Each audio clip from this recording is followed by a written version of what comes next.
programa tenemos la visita del arquitecto Roder Castillo González. Roder Cayo González, ya estamos cambiando el nombre a de calle a... Ya me iba a salir para ver el nombre. Le vamos a dar pase a Castillo. Roder, antes de irnos a la pausa estábamos preguntándote o planteándote el tema de las etapas de los procesos. Estas etapas, desde la perspectiva tuya, el manejo que tienes en el municipio, es totalmente cierto que son permeables al manejo de estas y que permita de alguna manera que se vulnere este principio que es la ley, ¿no? En el sentido de que debe dar la oportunidad de que participe el mayor número de profesionales o instituciones. ¿Cómo lo ves tú en ese sentido? Bueno, respecto a los plazos que tú comentas para la publicación de las bases, de las consultas, de los otorgamientos de la Buena Pro, definitivamente no se hace para evitar que los contratistas o los consultores se presenten. Te explico. Todo tiene una programación, ¿no? Como ya te dije anteriormente, todo comienza desde la elaboración del expediente técnico, su aprobación, y luego pasa a las etapas del proceso. Te las voy a mencionar, que son, en primer lugar, la convocatoria. Estos son procesos generales, ¿no? Es decir, incluye las ANC, ADP, ADS, CP y LP. Y te las menciono, ¿no? En primer lugar, la convocatoria. En segundo lugar, el registro de los participantes. En tercer lugar, la presentación de consultas y solución de estas. En cuarto lugar, la formulación y absolución de observaciones e integración de bases. En quinto lugar, la presentación de propuestas. En sexto, la evaluación de propuestas y al final, el otorgamiento de la Buena Pro. Después de esto ya viene la etapa del contrato y la ejecución de obra. Entonces, cada etapa del proceso tiene un tiempo. Ese tiempo se cuelga en el CAC, que es el Sistema Electrónico de Adquisiciones y Contrataciones del Estado, donde todos los participantes pueden ir y ver.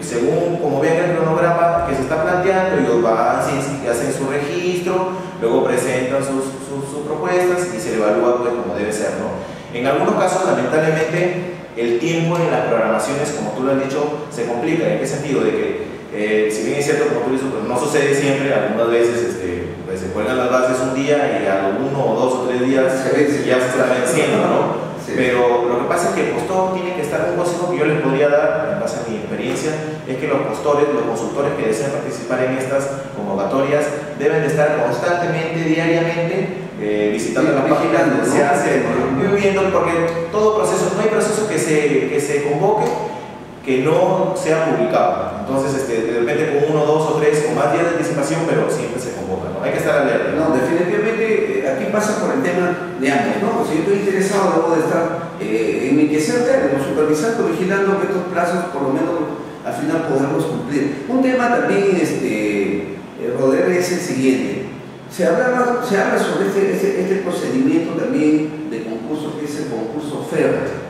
Viste que el famoso concurso oferta nace con la intención básicamente de acelerar tiempos, de que esta obra, sin desmerecer la calidad de la obra final, sean los tiempos más eficaces, más rápidos para poder lograr la construcción de la obra.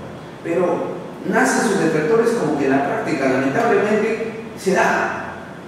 Como el municipio, en este caso el Colegio de Arquitectos que representas, tiene una visión de este tipo de procesos. Bueno, yo te podría decir que el concurso oferta es otra modalidad de ejecución y de obra, ¿no es cierto? ¿En qué sentido? Que tú le solicitas, o sea, haces un debido proceso y el consultor que gana el proceso elabora el expediente técnico y ejecuta la obra. Claro, puede sonar un poco raro, ¿no? Es decir, tú haces las reglas y tú luego las ejecutas. Pero no es así, te explico por qué. Porque cuando el consultor gana este proceso de concurso oferta, la entidad está en la obligación y el deber de presentarle un proyecto o un anteproyecto, una propuesta de proyecto con sus planos, con un detalle técnico lo más detallado posible, el cual va a ser como la base para el contratista. Entonces, ellos están en el deber de trabajar en base a lo que la entidad les facilita, ¿no? Así se debería manejar, ¿no? Ahora, definitivamente que pueden pasar problemas, como ya te lo comenté anteriormente cuando estamos al aire, en el sentido de que cuando se generan vicios ocultos en la obra, que pasa en cualquier tipo de ejecución de obra, por la modalidad que se haya licitado, estos parametran de alguna manera la ejecución, en el sentido de que si es un vicio oculto muy complicado de repente en la etapa de las estructuras de excavaciones, te va a demandar paralización, mientras se realizan modificaciones y algún deductivo y adicional que se genere, ¿no? Así es. Entonces, debo entender de tu información que el concurso de oferta no es tan obvio como se le ve, ¿no? Al final, con una debida supervisión, ¿no? y seguimiento del mismo, a pesar de que se pone el gato en la despensa, igualito se tiene que cumplir con la finalidad de la obra misma, ¿no? Definitivamente es cierto. O sea, el concurso de oferta lo que hace es acortarte los tiempos entre la elaboración del proyecto y la ejecución del mismo, ¿no? Entonces, si elaboras y ejecutas, lo ideal es que todo sea mucho más rápido, ¿no es cierto? Definitivamente que la responsabilidad de la obra no solo depende ni del proyectista, que es el primero que crea el proyecto, y del contratista, sino también del supervisor. El supervisor tiene que ser la persona idónea, en este caso de la entidad, tiene que ser la persona idónea con la capacidad para poder resolver los problemas que se susciten en obra. La ley, claro, lo dice, ¿no? En algunos casos, cuando las consultas por parte del contratista no necesariamente a criterio del supervisor deban ser absueltas por el proyectista, el supervisor está en la obligación de hacerlo. Lamentablemente, y lo tengo que decir, en el transcurso de mi experiencia me he dado cuenta que los supervisores no quieren tomar esa responsabilidad. Entonces, ellos mismos lamentablemente generan los retrasos en el sentido que toda consulta, por mínima que sea, a pesar de que ellos puedan subsanarla, se la pasan al proyectista, y eso es un trámite. Todos conocemos en todas las entidades del Estado la burocracia que existe, que se está tratando definitivamente de evitar, pero existe. Entonces se dilatan los procesos. Yo pienso que si los supervisores tomaran cartas en el asunto y de verdad tomaran en serio, un poco más en serio el trabajo con respecto que todos se merecen, creo que las cosas saldrían mejor. Claro, la idea es que todo el mundo contribuyamos en el objetivo final, que es una adecuada obra. Yo quisiera pedirte una apreciación. Básicamente vemos en las últimas fechas en los diarios de circulación regional que las gestiones anteriores, en un rango de 1 a 10, 9 de 9 las obras están mal hechas, abandonadas, van a irse haciendo sus arbitrajes o ya lo están. Entonces, si tenemos una ley, si tenemos normado todo, ¿por qué se llega a esos extremos? Bueno, lamentablemente, como tú lo dices, esto no solo viene de la anterior gestión, sino de muchas gestiones pasadas. Y en base a mi opinión se va a seguir dando. ¿En qué sentido? De que lamentablemente, como tú lo dices, la ley te da parámetros, pero así como te da parámetros que tienes que seguir, también te da salidas cuando ya no hay para dónde avanzar, ¿no es cierto? Entonces, a veces se va a los centros de arbitraje para darle la solución, pero ojo, el arbitraje es una medida ya, digamos, de un proceso avanzado, ¿no? Siempre existe la conciliación. Entonces, donde se supone que ambas partes, es decir, contratista y entidad, pueden quedar en puntos intermedios para poder darle solución a los problemas, ¿no? Claro, ya es la última fase donde ya se va a dividir qué va a pasar, como hay varios proyectos de impacto en la región que están en esa disyuntiva, lamentablemente.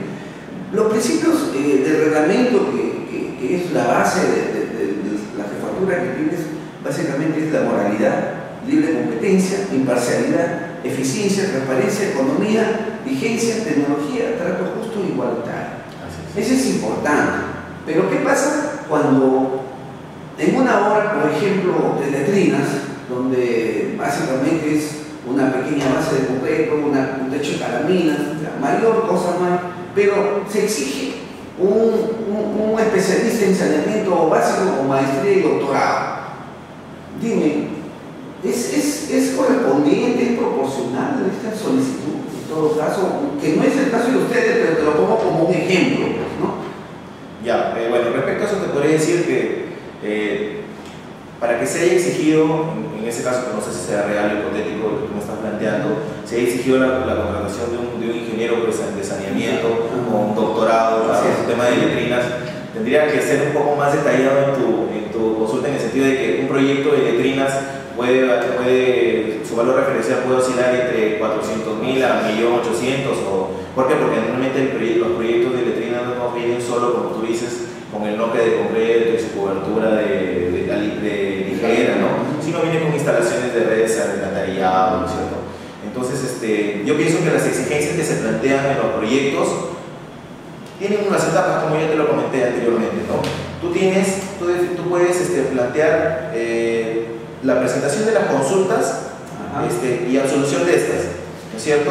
Que eso se refiere más a aspectos técnicos, donde el contratista, los postores que se presentan tienen todo el derecho de reclamar, ¿no es cierto? Tú como parte de entidad publicas estos requisitos y la otra parte puede observarlos y ustedes o el superior puede ajustarlos de acuerdo con informe. O sea, definitivamente, mira, las bases para que lleguen a ser definitivas tienen que ser integradas, y para que las bases sean integradas tienen que haber pasado primero por la presentación de consultas y luego por la formulación de observaciones. ¿En qué sentido? Las consultas se refieren a aspectos técnicos básicamente y las observaciones son aspectos normativos.